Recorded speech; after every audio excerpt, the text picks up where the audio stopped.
I'm a businessman, a free diver, a hunter, an author, and a poet. In the sea, I've had 2 near-death experiences. Everyone who was on the boat stopped free diving after that. All of them, because they thought I was dead. You cannot do all the things you do without discipline. With business, you need motivation, you need discipline, you need to be angry with yourself as well. There's nothing that can prepare you for starting a business. Definitely not university. Even if you're doing the best business degree, it's gonna not even prepare you 1%. The only thing that prepares you for the business world is the business world. I swore I'd get it back. I knew at that moment that this business, when it reaches its full potential, is bigger than my father's empire and all of its companies put together. Sometimes I've wondered why people with money are raising money. If the money that you have is enough for your idea is not big enough. The only way you become good is by taking the hits, falling down, and standing up again. If you want to start a business and you have money and you don't know how to sell,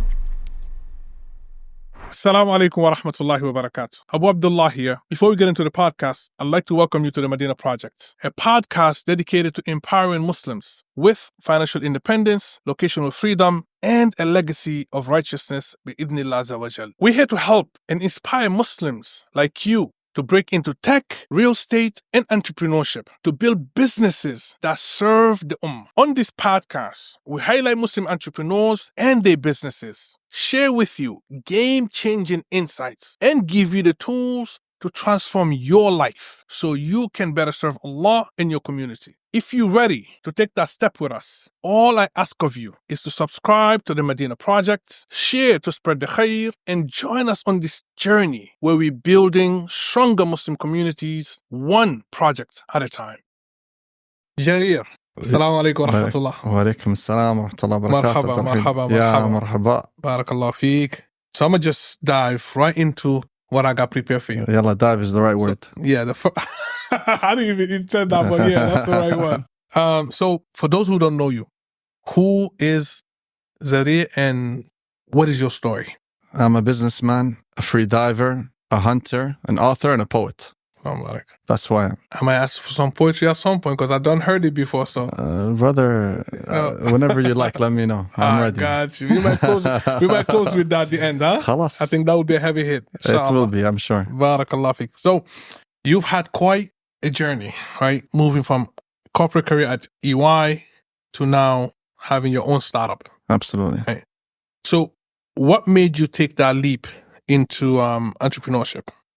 My father was a businessman, and he was a very big businessman. He was the chairman of a group of companies called SoCoin, which stood for Société Commerciale Internationale. And for 40 years, it was the biggest business group in East Africa. In automotive, it represented Hyundai and Mazda, electronics, National Panasonic, in food import. Every industry it operated in, it was the biggest player. In the Horn of Africa, in every country it had operations in, it was the biggest employer. It was an empire. And at its peak, it had revenues of $80 million. That was back in the day. And in today's money, that would be worth 800 million. Wow. In 1997, I was 12 years old and my father passed away. A few years later, so did the empire. Subhanallah. And I swore I'd get it back, but I didn't know how. And that promise I made to myself as a child, it stayed with me and stays with me every day. And when I was working at Ernst Young, all of the years that I was there, it wasn't a morning I'd wake up except that thought would be in my mind that I'm wasting time. And I have to keep my promise. I have something better to do. Because if you look at phones, for example, you have the iPhone 14, 15. What's the latest iPhone now? 16. 16. That's the one I have. So the 16 has to be better than the 15, right? For sure. Likewise, the son has to do better than the father. So I said to myself, khalas, even though I'd reached a very high level at Ernst Young very quickly at a young age, and had it on autopilot. I was the Prince of EY Dubai. I was doing very little, getting paid more than everybody, and taking all of the credit for work that, to be fair, at that point, my team was doing. I had trained them to do. I was just reviewing their work and presenting it to the clients and the partners. That's about it. So everyone was shocked when I decided to leave. But that's why I did it. That's why I did it. You're on a lifetime mission. Absolutely. I mean, that's powerful. That's powerful. May Allah Azza wa Jal grant you tawfiq and success. I mean, He will. Barakallah fiqh. It's good to have that yaqeen. So you mentioned automotive. So Yes. is that, you starting your startup now related to auto parts? Yeah. Does it tie back to your father's empire? It wasn't deliberate by no means. Okay. And I'll tell you something funny. I said that my father's group were the dealers for Hyundai and Mazda in East Africa. And just by chance, the dealership for Mazda in the UAE were the first investors in my startup. Wow. And then I met my uncle Abdurrahman just a few weeks ago. And we were talking about business and my automotive tech company. And he said, your father was very good friends with the Galadari family. Galadari family are the dealers for Mazda in the UAE. Uh-huh. I said, really? I didn't know that. He's like, yeah, they're the ones that connected Mazda with your father back in the day. Oh. I said, really? He said, yeah. I said, I had no clue. And he said, perhaps that's why, they trust you and why they invested in you. It's because of your father.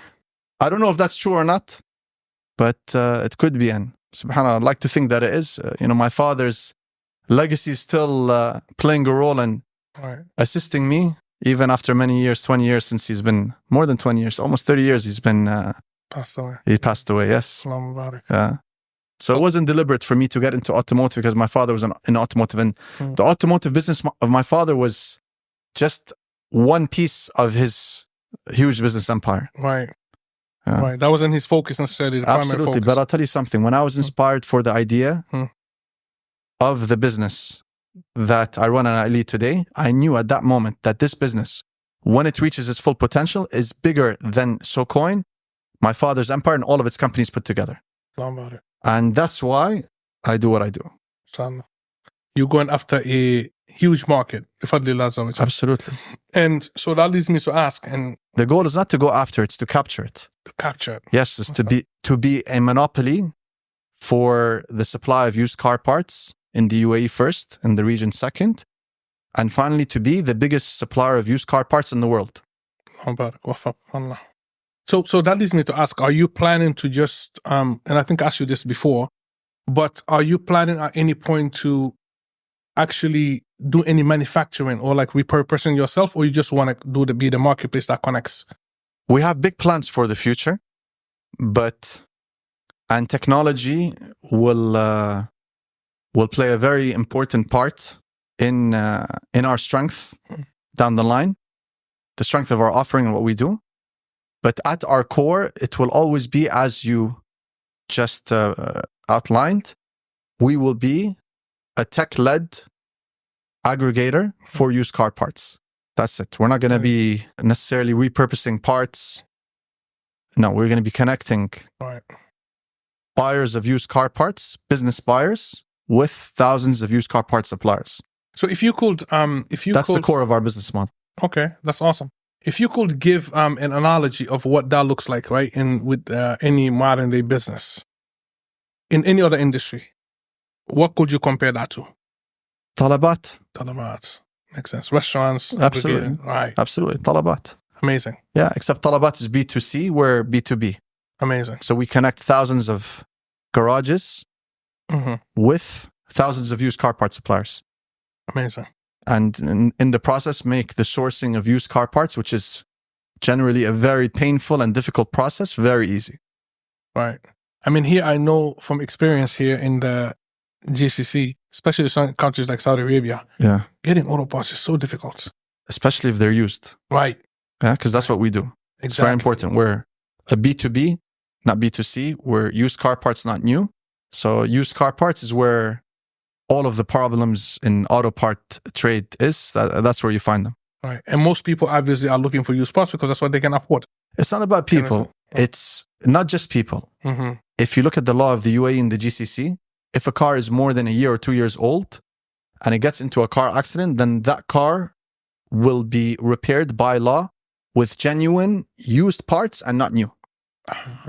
So if the car gets into an accident and it's a year old, it'll be repaired with what? Genuine new parts. If it's more than a year, definitely more than 2 years, it's always genuine used car parts. Wow. And as you know, more than 90% of cars on the roads in the UAE and the GCC are what? Are more than 2 years old. Yes, sure. absolutely. So whenever they get into a crash, they go to a garage, an insurance workshop that needs to fix that car with used car parts. And who do they come to find those used car parts? Come to you. They come to me. Amazing. Today, many of them. Tomorrow, almost all of them. Yes, absolutely. Assalamu alaikum, guys. If you're looking to get into tech, real estate, entrepreneurship, or simply make hijrah, let's connect. Click the link below to speak with me, and I'll help you scale exponentially and fast track that process for you. And now let's get back to the podcast. Going back to your journey and transformation. So I'm going to be kind of like mixing things a bit here, right? So we're going to be going into the past, then to the future, then to the present. It's okay. Yeah? You're good with that? I'm good with that. Let's go. So, obviously, looking into your journey, one of the things that came up is that you faced this near-death experience, right? I don't know if you speak about it often or not, but I know you're a free diver, right? Absolutely. And I believe you said that you are one of the deepest free divers in the country, right? Yes, in Islamabad. So, but I'm interested to know, how did that moment, right, that near-death experience impact your mindset, your personality, and even your business life? Listen, I'll be real with you. Yeah. I almost die twice a year.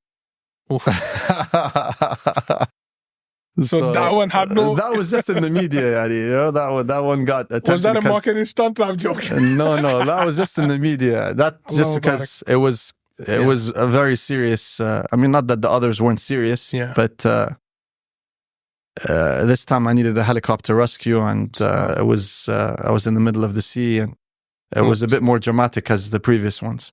But I've had a few close calls to saying, what did it change in me? Not much. To be honest, didn't change much for me. I still do the things that I had close calls because of. But I'll tell you what, the people that were there that saw what happened to me, it changed them. So in the sea, I've had 2 near-death experiences. And the first one wasn't the one that was in the media. It was 3 years ago. Not this year, it was 3 years ago. And everyone who was on the boat stopped free diving after that. All of them. Because they thought I was dead.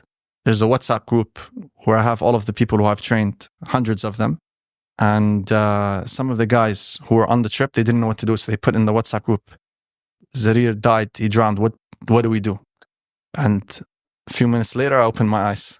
And then they deleted me. Brother, it was a long time. They thought I was gone. You were in a coma for a while. It was a long time. I don't know. There's different versions of the story. Wow. So every time I see the guys who were on the boat, I always ask them, repeat what happened. Because I don't believe it. SubhanAllah. Repeat what happened to me. And I'm intrigued to ask, because I know you're still out there. I saw your status yesterday, right? Yeah. I'm like, this guy's real. So this does not deter you from getting back in there? Like, you don't have second thoughts? No, I'll tell you something. After, not only with these accidents, but with everything, people, they think that I was born good at the things that I'm good at today, which are a number of things. But I'll tell you a secret. That's not the case. I started bad at all of the things I'm great at. And I trained like crazy until I reached the level that I am today. But these accidents, they made me even better than I ever could have been because I survived them. Right. So after my first near-death experience, the one that the media doesn't know about, and that wasn't covered by the media, I remember the doctors at Rashid Hospital. Funnily enough, one of the doctors, I trained him in free diving. The head of respiratory at Rashid Hospital, I trained him in free diving. This is how I've trained. I've trained a lot of people in Dubai, in the UAE, and I had to hold their breath and dive deep. He was one of them. So he said, you can't be in the water. I said, for how long? He said 2 months. I said, 2 months is the average guy? He's like, yeah. I said, khalas. So for me, it means like 3 weeks. So then he thought I was joking, but 3 weeks later, I was in the water and I dived, and I found that diving to depths that usually required some effort for me now became even easier after the accident. And after the second accident was worse. It took me much longer to recover, and even came to a point where I didn't think I was going to recover. Wow. Because the first accident, my recovery was daily. I saw an improvement daily. The second accident, it was 10 days straight. 2 days I was asleep. Wow. And 10 days, I couldn't move from the bed. I couldn't walk because I had partial lung collapse and lung damage, and I couldn't, when you can't breathe, there's very little things you could do. Right. So it got, for the first time in my life, I was actually worried about something. I'm like, what if it's been 10 days and I haven't gotten better? What if I'm like this forever? But when I did recover, the same thing that happened the first time happened the second time. Like the depths that I used to free dive to and hunt at that were challenging for me before the accident, I found them easy to do this time. That's because when you experience these incredible situations in these very challenging environments and you get hit by it, subconsciously, I feel your mind now knows how to adjust. You know? Right. But I'm fortunate that I was able to survive these experiences. If you look in the newspapers, you don't put my name, just put free diving death. You've seen it. And then you'll see other people, even here, who passed away, not even at the depths that the accidents occurred to me at. So, yeah, I mean, to answer your question, it didn't change anything for me. I still do what I do. And in fact, it made me better at it. Right. And it's a passion, it's a love. Alhamdulillah. Failure sometimes leads to success. There you go. Yeah. You summed it up. Yeah. So that's exactly what it is. It's just that here it's very scary when, Yeah, here it's life and death. Here it's life and death, absolutely. A lot of people, subhanAllah, will be just the first one, they will be like, khalas, that's it, right? Not going back. Yeah. Alhamdulillah. No, brother, I'll tell you something. Me, throughout my life, I fell in love with many sports, and I reached the highest levels in every sport that I loved. But once I reached that level, I'd get bored, and then I'd do something else by chance, by qadar, and I'd be bad at it, but I'd like it, and then I'd be committed to that sport. And my mom was worried about this. She's like, this kid, he falls in love with a sport, he gets good, then he leaves it, then he falls in love with another sport. She was thinking ahead, like this is going to be problematic when he grows up. So when I fell in love with the sea and with the sport of free diving was in university, I thought that this would be the same as what happened with everything else, what happened with tennis, with squash, with basketball. But it's been 20 years, and every time I go to sea, it's as if it's the first time. And it's the only thing. And nothing else has been that way for me other than it. Amazing. And let me not even go into too much into free diving. I'll probably ask you questions off of this for me to understand more. Because I'm not too familiar with it, right? But you going from a management consultant, right? To now a CEO of an automotive tech startup.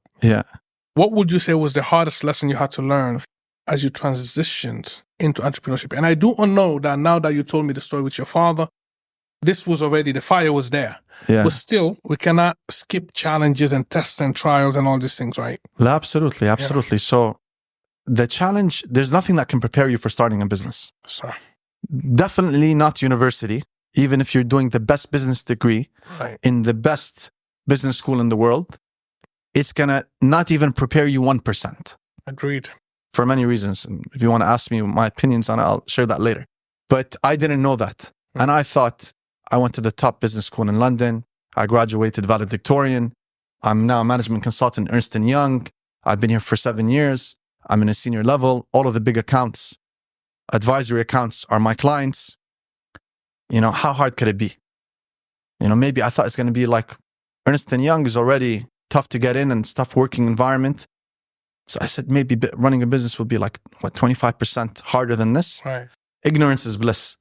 Because many people would take that jump if they knew what they were getting into. They might not do it. I'm different. I would do it. But challenge. Yeah, I'd do it regardless. But I am 100% sure most people, if they knew the hits that they're going to take, they wouldn't do it.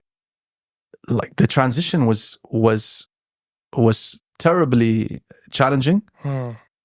And nothing can prepare you for it. I mean, the only way you become good is by taking the hits, falling down and standing up again and learning from that hit and not repeating the same mistake. Right. There was literally zero. I thought I would have some level of preparation given my background, my academic background and achievements, my corporate experience, working with so many of the biggest business groups in the UAE and in the region. I thought that would prepare me for the business world. No. The only thing that prepares you for the business world is the business world. Oof. And that's why, in hindsight, instead of going to business school, I should have started a business. Right. That would have taught me the lessons that I needed to learn more than any university degree. Agreed. Yeah. But that's not what the world tells you to do. Right. You need to get a degree first. Right. Allah, my boys, they'll never see the insides of a university classroom except if they want to study something technical such as medicine or Which makes sense. aerospace engineering or something like that. But if they're coming to me and they're going to tell me, Dad, I want to learn business, I'm going to say, I want to learn business. Here's There's a way to learn here's business. like $1,000. Make it two. Right. Exactly. Find out. Think of something. Yeah. I'm with you. I'm on the same No, not $1,000. Here's 1,000 dirhams. 1,000 dirhams. Yeah, 1,000 dirhams. Start at the bottom. No, because we like the dirham, not because of that. We don't like the dollar. No comment. We like the dollar as well. We like to receive the dollar, but we like to market the dirham. I'm with you. I'm with you. You know, this whole topic of university, subhanallah. I mean, the whole podcast can be on that, right? And I'm 100% on the same wavelength as you. My kids now, my oldest boy is 12 and 13. I have them on the field, on the real estate projects in Medina, every single day. I'm not there. They're going out with the managers every day. My dad used to do this with me when I was 12 as well. He used to bring me to the office. And I remember he taught me how to use a computer when I was 12 years old. When I was 12 years old, that's 1997. Wow. 1996. He got me a computer. I didn't know what a computer was. There you go. He was very forward thinking, my father. God bless his soul. Allah yarhamah. And I'm sure now you see as an adult, and this is something that I think about my kids. Imran was mentioning something about his father taking him everywhere. Yeah. Right? And I asked him, I said, but I bet you hated it, right? He said, I hated it. Because I was thinking about my own kids, and I know they don't like it. Right? Yeah. They don't like it. They don't like to go out there. Of course, they want to stay home. They would rather stay home, do nothing, than go out in the field, right? But now as an adult, I'm sure you see the value of every single thing that your father had that foresight. He's thinking for your head because at that point you can't, right? Without a doubt, yes. Yeah, and you see that value today. Yes, without a doubt, yes, of course. Of course, but my father was a different father. Allah about it. So my father... Tell us about him. I'll tell you a little bit about him. My father, till today, I have not heard of a father in real life or in a movie like the father that I had. And this is without exaggeration. You know, in an army, you have two types of generals. You have a general who the soldiers obey because they have to. They're scared. And then you have a general who the soldiers obey They respect. because they love him. They'll die for him blindly. Muhammad sallallahu alayhi wa sallam. Exactly. My father, he had the love that the companions had for Prophet Muhammad is the same love my father charmed me into having for him. Inshallah. So much so that I would do everything that he asked me to do and stay away from everything that he told me not to do, even as a child. And then on top of that, when I'm just sitting, when you're a kid, you have a lot of free time. So I would sit and think, what could I do that would make my father happy? And do it without him even asking me. Can you teach this to my kids, please? No, bro. No. My father had to teach you how to do it to your kid. You get what I mean? So it came from the father. It's charm. He had like unlimited charm. And it's not only with me, it was with everybody. It was with my mother. It was with, everyone he met. I remember like at the tennis club, every time I would see him, he'd be sitting on a chair like you, but there'd be like a group of people around him all laughing and, they might have things to do, but they'd see my father sitting there like, no, it's like honey. Gravitates. Yes. Allah Mubarak. Rahimahullah. Alhamdulillah. So my father, when he'd take me around, if he wasn't that charming, then I would be bugged and annoyed. But because he was so charming, I used to love being around him. Yeah. I used to love it. And that's why it was really painful when he passed away. It's really, really terribly painful. You mind touching on that? So, yeah, what happened? What do you mean, what happened? Like, when he passed away, did he, was he sick? There was an accident? What happened? How did it affect you? Like you say, it was painful. I mean, I know losing a parent, obviously, is painful naturally, but, how did it maybe affect you and shape you at the same time? How did it affect me and shape me? It affected me initially, not in a good way. And that lasted for a very long time. And how did it shape me? It forced me to be stronger than I already was. So, but as time passed, and looking back at it, I remember I realized this 8 years after my father passed away. And 8 years might seem like a short time, but for me it wasn't, because every day of those 8 years was hell. You're a teenager. I was 12 and I was maybe 19. It was my second year in London university. And I had a lot of free time over there. So, you're walking a lot, you're on the tube a lot, you're taking the bus a lot, things we don't do in Dubai. Right. And then I had time to myself as well. And that's when I started to pray my salah as well. So it got me thinking about, the next life and akhirah and all these things. And that's when I came to the conclusion that had my father not passed away at the time that he did, I would not be the person I am today. Wow. I would not be sitting here with you. You may not even be impressed with me. I definitely would not have all of these accolades and achievements that I've achieved so far that I consider petty, but in the eyes of others, they're big and many. Right. Because if he was alive, who knows? I definitely wouldn't have that strength that I was forced to gain. And I would have the comfort of my father's empire. Yeah. I wouldn't have learned the lessons that I was forced to learn, starting from zero, having the silver spoon forced out of my mouth. And I'd be a different person, completely different person. And I can't see myself liking any other person than the person that I am today. Right.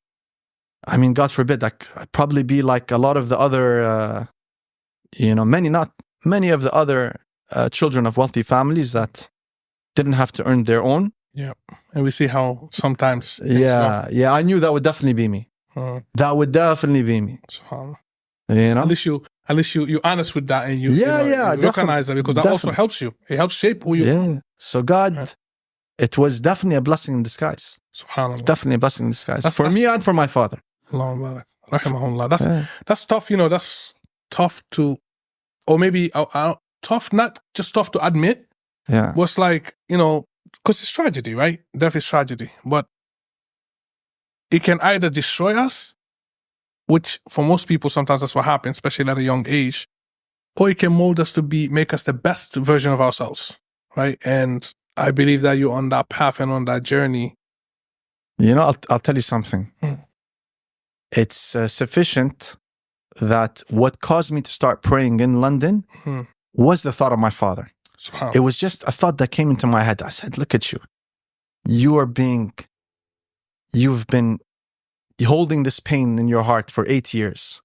Every day, every free moment you have, you think of your father. And you feel the pain and this and that. I'm talking to myself. And I'm saying, had you passed away and he lived, he would have prayed for you. Right. 50 times a day. Because he loved you. And he's dead and you're alive and you can't pray 5. So it was his passing away that got me into prayer. Wow. Do you get what I mean? So had he not passed away, I would not have started to pray. And Allah, the All-Wise, He knew that. It's His qadr, it's His tartib. Sometimes so He knows like a thing and it's good for you. Absolutely. Yeah. And that's when, years later, I realized that, subhanAllah, was actually a blessing in disguise. And the best thing today, I say, the best thing that happened to me was me losing my father when I was 12 years old. Oh, that's powerful.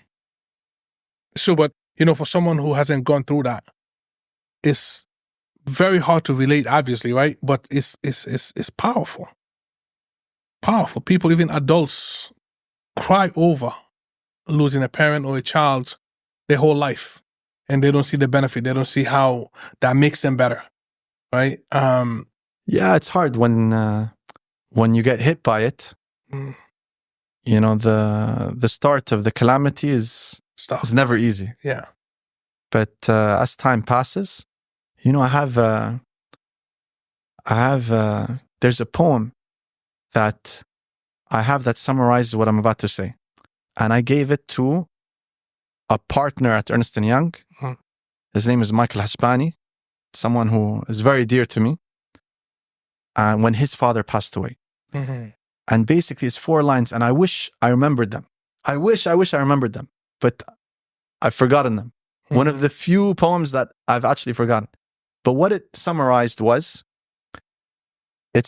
feelings, because I could relate to him. When his father passed away, I could relate. Right. And what I wanted to tell him was something that perhaps I hoped would soothe his heart, as it did mine, is that when I was in England, 8 years after my father passed away, the pain wasn't the same pain I felt on the day he died. Right. And this upset me.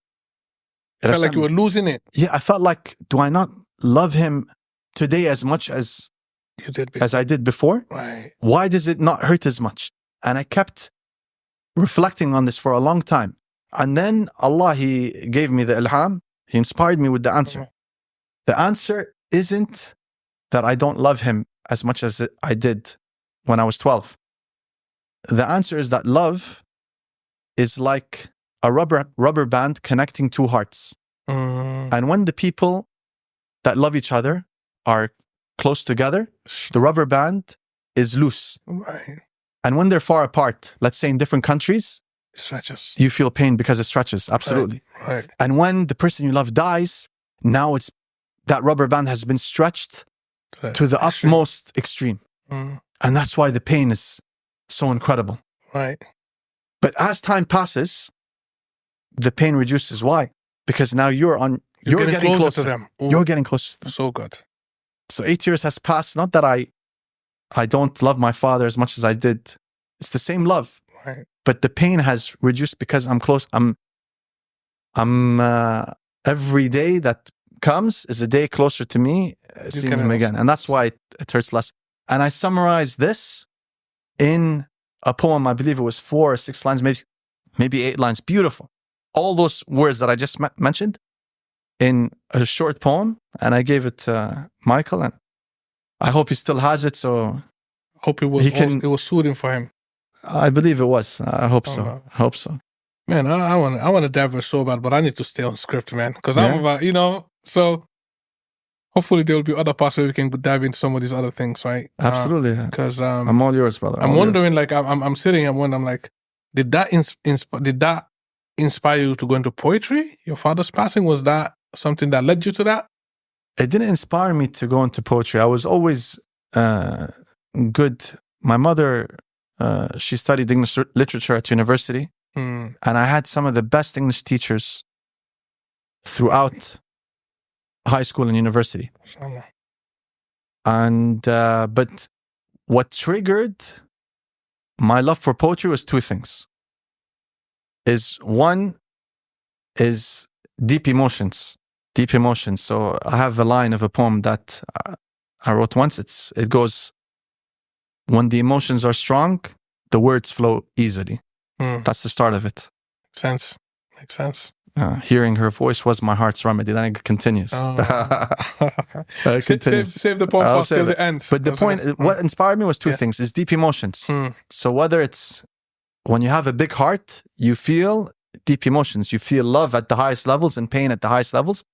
And those deep emotions, that's what causes poetry. Express. Absolutely. Like shi'r in Arabic, what does it mean? Shi'r means poetry. It comes from shi'r and shu'ur, which means feelings, emotions. They have the same root. Wow. Yeah?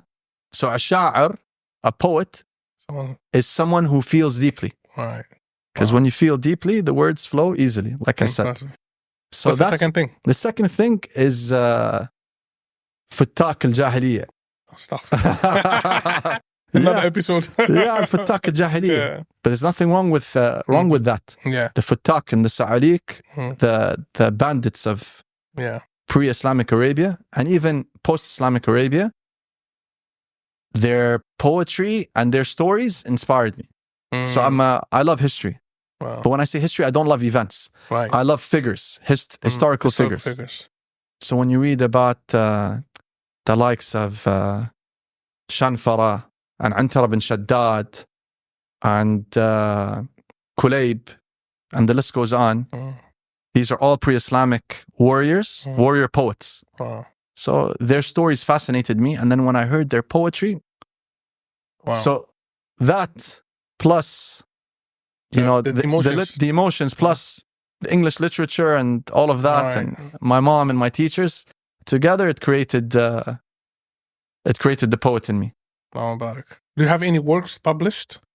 No, but I will. I believe I will. I will have a D1. Right. Awesome. D1 of my poetry, of my poems. Looking forward to that, inshallah. The one that you shared with us at the event, I think, had everybody go crazy. Yeah. So hopefully, maybe we'll hear that again. We'll see. Why not? Yeah. Inshallah. Let me know. All right. So let's go into business again. Building by any auto parts was addressing a huge need in the market, as you mentioned, right? So what was the key challenge that you saw in the used car part trade, right, that made you say, okay, you know what, this is what I want to solve? And how do you, I mean, I know what you're building, but how do you aim to solve it in a way that is unique? Okay. So first thing that people don't know about the used car part trade, especially here in the UAE, is that we have the biggest used car parts market in the world. Wow. Every country has a used car parts market. So the used car parts market of England supplies the local demand for used car parts of England. Right. And that's the norm everywhere. The UAE is the exception.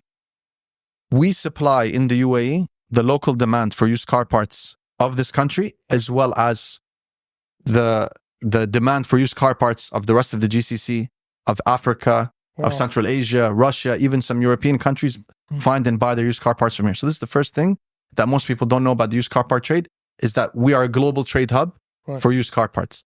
But there's a problem. And the biggest problem in the used car part trade is price discovery. What do I mean by that? In the new car part trade, the price difference from a dealership to a wholesaler or retailer is within a known range, 5, 10, 15, 20, 25%. In the used car part trade, 500 dirhams and 5,000 dirhams are both prices for the same used car part in a similar condition. And there's no way for you to know. And that's you as a consumer. Now imagine if you're a business owner, imagine you're a workshop. You have to buy used car parts daily. Say you're an insurance workshop as well. So you have that problem of trying to find the used car parts that you need in the best condition and the lowest price and the fastest time. But it's an ocean. And you cannot contact 100 used car parts suppliers for BMW to find who has the lowest price and the highest price. Right. But that's what we do. Yeah. So what's the corporate policy today in most corporates, most businesses? 3-quote policy. So a workshop, if it needs BMW used car parts, their parts guy will send their inquiry to 3 suppliers for used car parts for BMW, not knowing are these 3 quotes he's received the lowest prices or the best condition that's out there. Right. And what do? We have 2,512 used car parts suppliers registered with us. Amazing. So when we send an inquiry, it doesn't go to 3. It goes to 180 suppliers for BMW, 220 for Mercedes, 500 for Nissan, 700 for Toyota. And that's how we're able to find used car parts very quickly at the lowest price and in the best condition. Amazing. And so we're not doing something unique or rocket science, but just this, that was the problem, and we solved it. Right. And you said you are primarily focused on B2B. Absolutely. So it's businesses coming to your platform to source from businesses through you. Correct. Okay. It's not we're primary. That's all we do. That's all you do. We don't, and so many people, when they look at businesses, aggregators, I remember we were selected by the Dubai government to be a part of a very prestigious accelerator program. It's called the Sandbox. And there were 600 companies that applied. 20 were accepted. We were one of the 20. And I saw some of the other companies, tech startups, as part of the selected group. Many of them were marketplaces, aggregators for different industries. They were doing B2C. And me straight away, I was saying, just like the minute I hear them say B2C, not only me, but I knew even, you know, the organizers of this accelerator, the management of the accelerator, I knew they felt the same way. Right. Because B2C, when you're doing B2C, like Talabat or something of the like Uber, you need a huge marketing budget. Yeah. It costs a lot to scale. Right. Yeah. And those days of you being able to not charge for a tech business for a long time, they don't exist. Yeah. They don't exist because back in the day, you could do that because you had institutional investment during COVID. Right. Early stage, idea stage. Yeah. You get a check from a VC for $2 million, $3 million, $4 million. An idea on a napkin. Yes. Those days are gone. Right. Those days are gone. You need to raise whatever money you can, however you can, to grow your revenue to the point where you are ready for institutional investment. Right. And even then, the check sizes are smaller and harder to get. So you still want to do B2C? B2B, one B2B client is equal to how many consumers? There you go. Do you need marketing spend to capture them? Do you need billboards on Sheikh Zayed Road or on the radio? Or you're solving their pain point. They business also thrive on that. Absolutely. If you're truly solving something painful for them, all you need is an email. Amazing. All you need to do is send them an email or pick up the phone and give them a call and say, you suffer from this problem, right? We have the solution. You get the meeting. If your solution works, you'll get their business. You have a client straight away. How much did you spend on marketing? Nothing. Right. Yeah, that's what we do. Right. Amazing. So good. Amazing. So you've managed, alhamdulillah, to secure significant funding, which you're talking about now, right? And creating innovative business in a traditional industry. Because I know that auto parts, like I'm not, I haven't done much here, but I've seen a little bit. It's crazy, right? So what were the key moves you'd say that led to this success for you? Like, what did you have to do a little different? Is it because I'm sure I'm gonna give you some gems for whoever's listening. Okay. First thing that I did was I didn't register a company. Amazing. That's the first thing I did. So again, everything, I always say this, with business and with women, everything that you think is right is wrong. Everything you think is wrong is right. Yeah. So what do they teach you in business? They say, register your business. Register business first. Yeah. You've already spent, and back in the day, wow, it was very expensive to register a business, right? Only now it's becoming cheap. You can do it for like 3,000, 4,000. But back in the day, we're talking about 20K, 30K is cheap. Yeah. Just to get a trade license. So you're in 30K and you haven't sold nothing. You don't even know if your business is going to work or not. And then to close the company, it costs money as well. Right. And then fines if you... So the first thing that I did was I tested my idea without even having a company. Allah Barak. Yeah. So it was the start of COVID. I didn't anticipate COVID was going to come, but I was ready on the first day of lockdown. And you had already left your job? I had already left my job, yes. And I was ready on the first day of lockdown. But brother, I had taken hits even when I was at Ernst Young, because while I was at Ernst Young, I had started a consumer exhibitions business. And I had done huge consumer exhibitions in the UAE and consumer events. If you, I know you Googled me, but Google me not from 2024, which is the fundraising round and the accident in the sea. If you go back, pre-COVID, you'll see the size of consumer events I did, which were not easy. That was my training ground. But because of the hits, the consumer events I did, some of them were hugely successful. All of them were successful. Many of them were profitable. Some of them, I took huge losses on it. But because I took those losses, when COVID hit, I was chilled. Right. Everyone was panicking.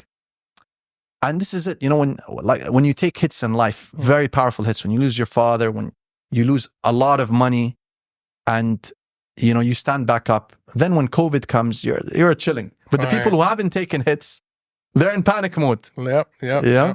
So when lockdown started, I was ready. I had an MVP that could connect 20 garages with a few hundred used car parts suppliers.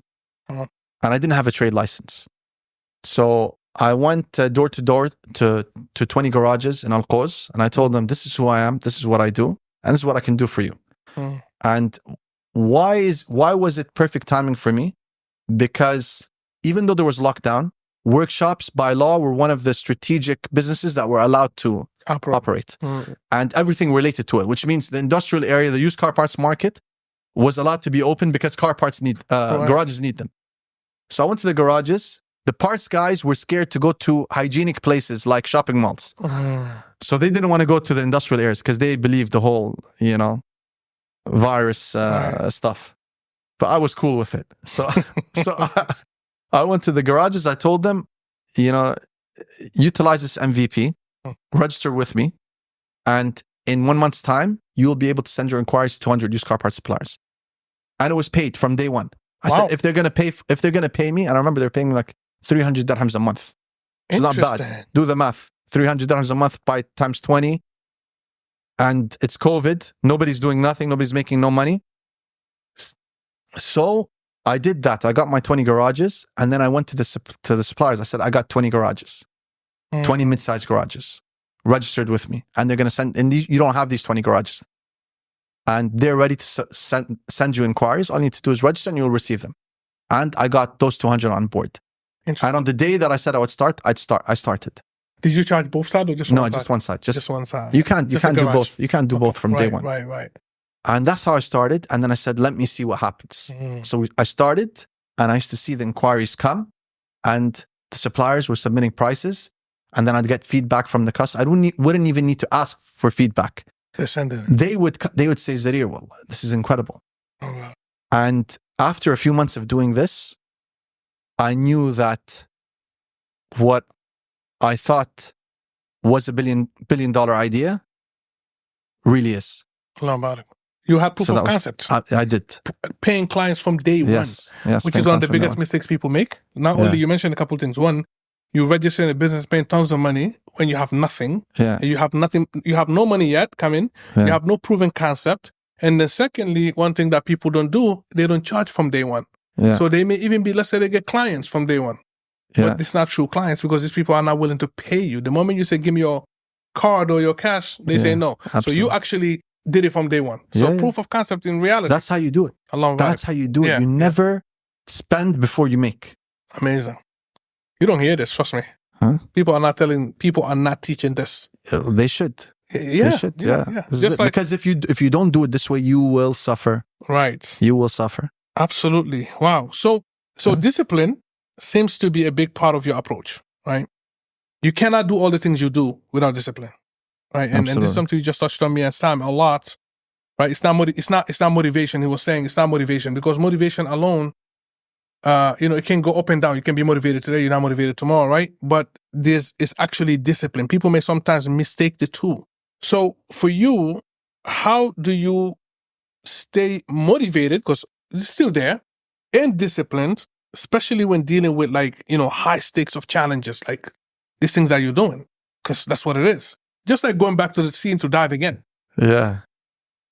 It's different in the sea because the sea is like falling in love. But the sea's got to be harder. Come on, man. Business is different. Business is... Here you're not dying. There you risking death. Business is war, brother. The sea is love. Business is war. Crazy. So with business, you need motivation. You need discipline. You need to be angry with yourself as well. You don't wait for somebody to do it for you. Do it for yourself. Yeah, you have to do it, and you have to do it daily. And being angry with yourself is a part of it. Talking to yourself is another very important part of it. So that all of that together, that's how you do it.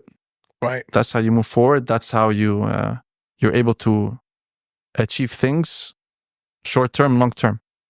It's like you mentioned. It's not just motivation and discipline, but it's more than that.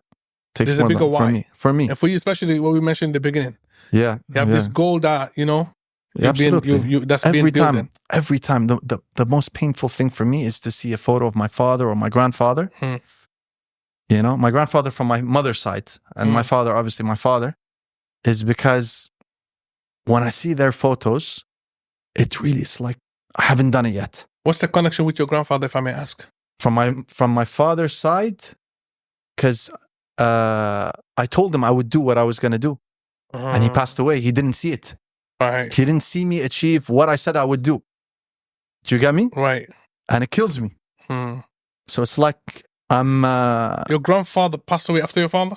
My grandfather from my mom's side. Right. Yes, he passed away after. After your father? Yeah. From my mom's side, mashallah, everybody lives very long. From my dad's side, they don't have a good track record. SubhanAllah. They don't have a good track record. Yeah, they live fast, let's put it that way. Yeah. But they've done big things, alhamdulillah. Absolutely, yes, absolutely. Absolutely. But the people typically who do big things, they don't live long. Like if you look at Salahuddin Ayyubi. Huh? They're taking big risks. Yeah. You know, they live like 100 years and 50. SubhanAllah. Yeah. My father was like that. I mean, look at Imam Nawawi. Look at people like that, you know. I don't know about Imam Noi. How long did he live for? I think he died, if I'm not mistaken, in his either 30s or like 40. But he's done so much. Like, you know, writing amazing books like and dying at a very, very young age, right? Like you would believe that actually it's not possible for him to have achieved what he achieved. Yeah. You know, with that. I would never have thought that he died young. He died young. But Salahuddin Ayyubi, he also died. He didn't die old. Right. And it makes sense for me because when you read his life, and I've read his life many, many times, every single biography on him, I've read of him, not just from the Islamic perspective, but because, you know, I love reading about generals and warriors who have, you know, defied the odds, had the odds stacked against them and won. And Salahuddin was one of those guys. So if you look at his life, it makes complete sense why he died. Why he didn't reach 60. Yeah. You know, because it's impossible. A heart cannot take that much. A heart cannot take that much pressure. You know? You have all of Europe attacking you consistently for, God knows, like 20, 30 years. And then you have everybody else you know, from behind you coming at you. You can't, the heart can only take so much. SubhanAllah. Very true, very true. So you've, with EY, you mentioned, right, you worked with top tier clients, built large scale projects with them.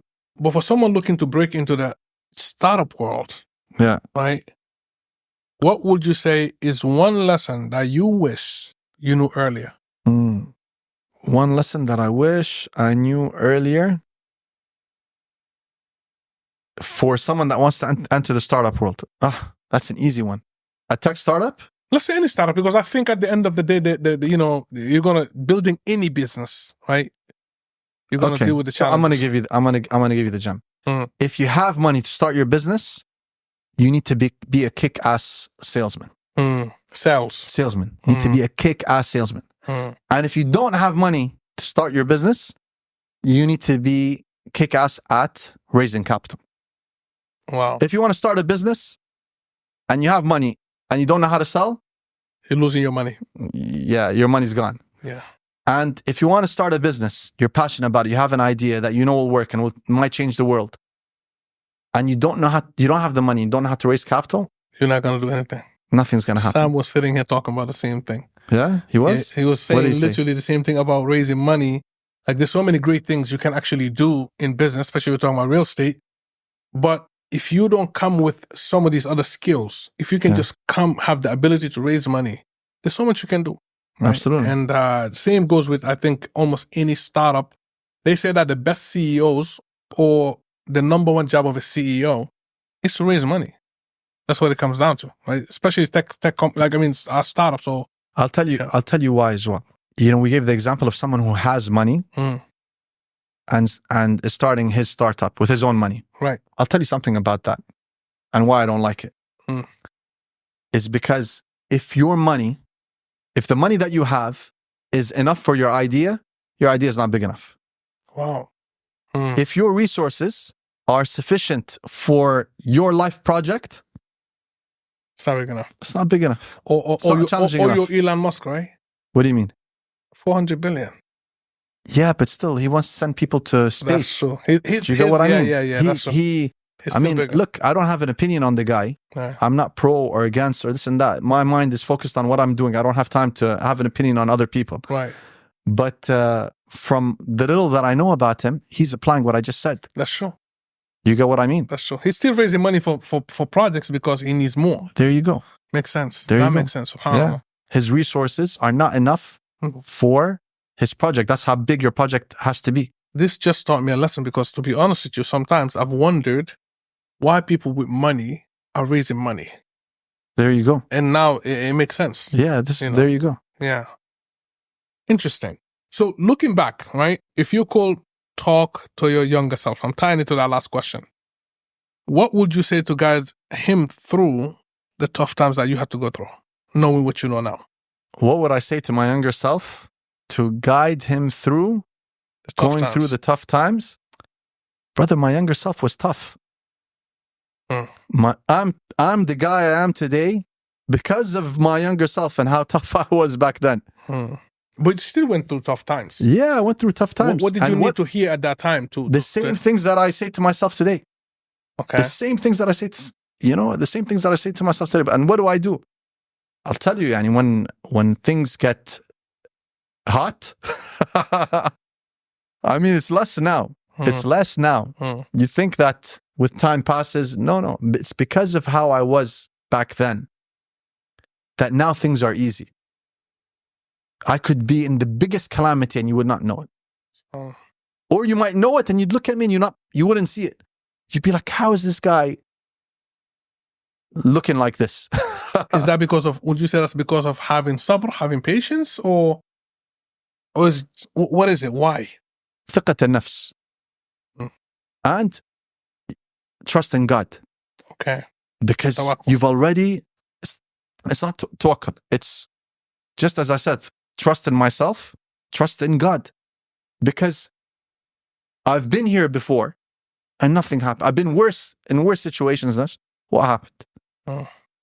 Time passed, I overcame it. And then something else happened that I thought was the end of the world. And time passed and I got out of it. And every time it was, either you're able to get out of it or God will find a way for you to get out of it.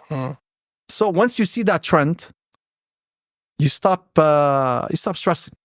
Right. You get me? Certain matters are not in your hands. Yeah, but you stop stressing. It's like when you've been in this place 100 times before, and every time you gotten out of it, are you going to stress the 101st time? Right. So there's not much I would say to my, I wish you saw me back in the day. Then you'd understand what I'm talking about. MashaAllah. Allahumma barik. Tayyib. So for anyone wanting to start a business or make a career shift like you did, right? Yeah. Let's say maybe they're in corporate America now, they're doing so well, they, as you mentioned. And, some people are afraid, right? And giving up that paycheck, giving up that safety net is a challenge for most people. But for those who do want to take that step and are on the fence, what's the first step you will say that they should take? Just do it. And I'll tell you why. For me, I've done some very dangerous things throughout my childhood and then into, the teenage years. And I wasn't scared to do those things. And then I was sitting in my comfortable, high-paying, easy corporate job at Ernst Young. And I was like, am I going to be scared? Am I scared of money? Am I scared to leave my job and start a business? But I'm not scared to do all of that really scary things that I've already done. And wait a minute. And the guy who has a grocery store in my building, he's not scared? He's literally doing business. Huh? He's doing business. He's doing business. Yeah. He's not scared, but I'm going to be scared? I said, no, wait. The minute this came into my head, I submitted my resignation. I'm like, goodbye. Everyone was shocked why I did it, but there's nothing to be scared about. Right. There's nothing to be scared about. Best thing is for you to obviously be as prepared as you can. Learn how to sell. That's your ABC of business. Right. Yeah, learn how to sell. Test your product or your service, your idea before you even spend any money on a license or quit your job. Yeah? But when the time comes for you to take the step, just take it. Just take it. It's not the end of the world. Just do it. Yeah, you're not... do it. You're not... I mean, the guy in the grocery store that you go to every day is not braver than you. Right. Or is he? Hopefully not. Yeah? But sometimes people may think, like, let's say you got a family, for example, you got, So that's why it's better to start early. right. That's why it's better. Before What the did I tell you? responsibilities. That's why if I could go back in time, I wouldn't go to university. Hey, I would have started in university. So I would have taken the hits by myself while I was in university. Because when you start a business, you're going to take hits. for sure. You're going to take hits. And those hits, if you don't know what you're doing, they're going to be felt not just by you. They're going to be felt by your family, by your wife, by your kids, Right. by your parents if you're taking care of them. They're all going to take the hits. Right. So the sooner you start, the better. The later you start, the harder it's going to hurt. I mean, yeah, business, like you said, you don't need to go to university to learn it. In fact, I will say if you don't start a business, the next best thing you can do is to go work for a startup, for example. Where it's like a small team, I will say, where let's say someone is building from the ground up. And this is something I heard from YC, right? And I believe that, right? And I've seen it actually in practice, where people come and work with startups from the beginning stage, because here what's happening is you literally wear many hats and you are almost like a founder, even if you're not the founder. And I think that will be the next closest thing. The only thing that will benefit you is industry knowledge. So let's say my idea is let's say I have real estate tech. Right. Yeah. And I have an idea for real estate tech. Somebody is doing something similar to it, another startup. I join that startup. I'll benefit from having industry knowledge about how they started, industry related knowledge. But when you go to, even with that, when you do it by yourself, that would not have prepared you because you didn't have the pressure over there. That makes sense. You didn't have the pressure. There's sense. only things that you learn when the fire is beneath your feet and when you have X amount of money in your bank account and you don't know where the rest is going to come from. Been there, done that. So I know you're speaking to me, I mean, I'm subhanAllah. singing to the choir, like they say. But subhanAllah, learning things. Because before you said this, I was convinced, like I wasn't thinking too deeply about it. But in my mind, working for startup kind of prepares you. But then, as you mentioned, no, because you don't have the pressure. You're not paying the bills. You're not paying any employees. You're not doing nothing. Exactly. Hold on. You Just on that. Yeah. Paying payroll. Does working in a startup prepare you for paying payroll? Ooh, and that's one of the things that almost forget about paying payroll, paying the freaking electricity bill or the rent, the office rent. It doesn't prepare you for being able to pay. The pressure, you can only handle it when you do it yourself. I mean, that's the only way you can learn what it feels like. Yeah, correct. And the sooner you start, the better. Absolutely. Man. Absolutely. Yalla, the best time is now. The poem. Give us some. So I'm gonna give you when the poem you heard last time was only half. Ooh.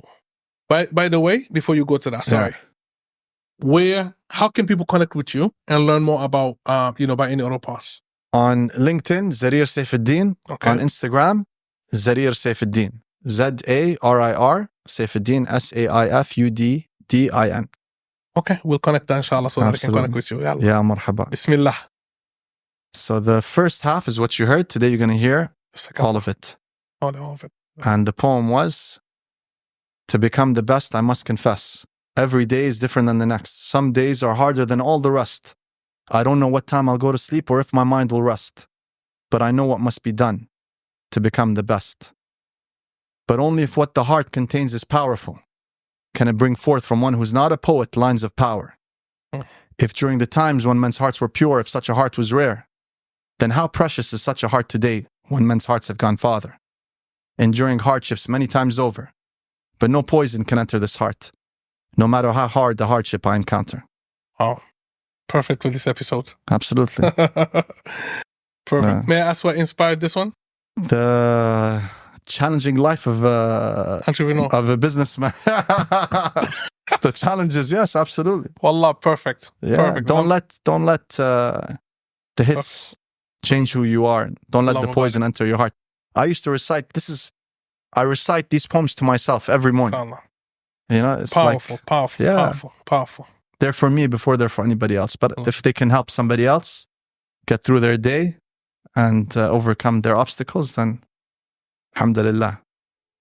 I seen that room full of entrepreneurs get worked, like raw when they heard that, because it touched everybody. You know what I mean? It touched everybody. So Jazakallah khair for sharing all of it on this platform. I appreciate you, man. You're welcome, brother. So I created a tradition to end every episode with, and I'm going to do that, right? And I want to tie this always to Tawheed, okay? Beginning is Tawheed, the end is Tawheed, right? And I have something that I repeat to myself on a daily basis, to my children, to my team, to keep us focused and motivated on what will lead us to success, because that's what we're all looking for at the end of the day. And, we say, La hawla wa la quwwata illa billah, right? There's no power, no might, except Allah Azza wa Jal. Success, right? Success only comes from Allah Azza wa Jal, haqiqatan. Upon us is to take the asbab, right? And you cannot succeed without taking asbab either. Right? Absolutely. And I believe that the formula is simple and it is attainable. Bi-idhnillah azza wa jal. It is just upon each and every one of us to go out of his way and do that which is actually an obligation upon him to get that success, which is what? Allah azza wa jal says, A'udhu billahi minash shaitanir rajim, wa man yattaqillaha yaj'al lahu makhraja. Whoever fears him, he will make a way out for them out of every situation, which is what we're talking about right now. Yeah. And then what? يَرْزُقْهُ مِنْ حَيْثُ لَا يَحْتَسِبْ. Connecting it back to that. He will provide for them from where they couldn't even imagine. All of us, every single day we get out, everything we do, we seek rizq one way or another. وَمَنْ يَتَوَكَّلَ عَلَى اللَّهِ فَهُوَ حَسْبُهُ. And whoever put their trust in Allah Azza wa Jal, He will suffice them. Whoever is sufficed by Allah Azza wa Jal needs no one else, needs nothing else. Ya Sheikh, I know these ayat, but you moved me with your end more than I moved you with mine.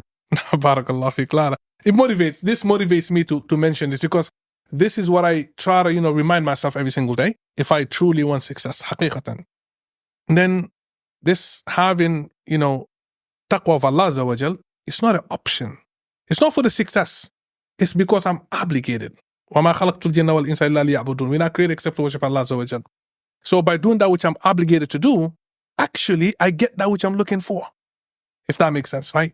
Yeah. So, I hope anyone and everyone listening to this, right? Thank you for sharing your story. Truly motivational. Now, we just met not long ago. It's crazy. But subhanallah, I just learned so much. And I'm sure, inshallah, that everybody else that met you, when they hear this, they will see that there's a whole other side to Zary. And we're not even done, inshallah, because there's so many parts coming. Bi-idhnillah azza wa jal. I'm waiting for the Medina Project in Medina. Bi-idhnillah. We're making this happen, inshallah. Yallah, that's going to be crazy. That's going to be like the book that we will have to rethink 100 times before we publish. No, don't mention the book. You're going to get me in trouble. Nobody knows. Huh? What I'm just saying. Everybody knows already. It's just nobody has mentioned it on the camera, and I told you to publish it. But I told you to publish it. Huh? I told you last time to publish it. Yeah, you got to publish it. I'm going to publish it under a pen name. Yalla, Bismillah. Huh? Bismillah. I think it's needed. It'll be a white man's name. Kida. Nobody will James know. Something. Nobody will know. Huh? Nobody will know. But these episodes in Medina is a 4-part series. Huh? Let me stop right there. Okay, but I look forward to, inshallah, when Imran is back. Hopefully we'll all connect and think about when we can set something up. Let's do it, brother. The sooner the better, because I miss Medina. I've been to Mecca recently, but it's been a while since I've been to Medina. As soon as I'm back in Medina, I'm letting you know. You're welcome to come any day. I'll be You're waiting. my guest, inshallah. But hopefully Imran is also back, so we can get him over It's going to be tough to get, me, Imran, and the American. No, Abdullah, yeah. Huh? Abdullah, la say Mahad. His name. No, Mahad. Mahad will come, inshallah. But this brother's named Abdullah. He's in Medina. Okay. So it's going to be with him. I don't know. I think Mahad, we will have Mahad, hopefully Mahad will also join, but I don't know, Some topics, brother, not everybody's ready to go into I have a feeling, even though it's going to be tough to get all of us, I think you can do it. No, we can do it. Because we're all motivated. This is a public service. Absolutely. And we have to do it. I know what you're talking about. So I'm looking forward to it, bi-idhnillah azza wa jal. Consider me in, brother. Appreciate you, man. Jazakallah khair. Wa subhanakallahumma wa bihamdika ashhadu an la ilaha illa anta astaghfiruka wa atubu ilaik. Looking forward to the next one. Likewise, brother. Likewise.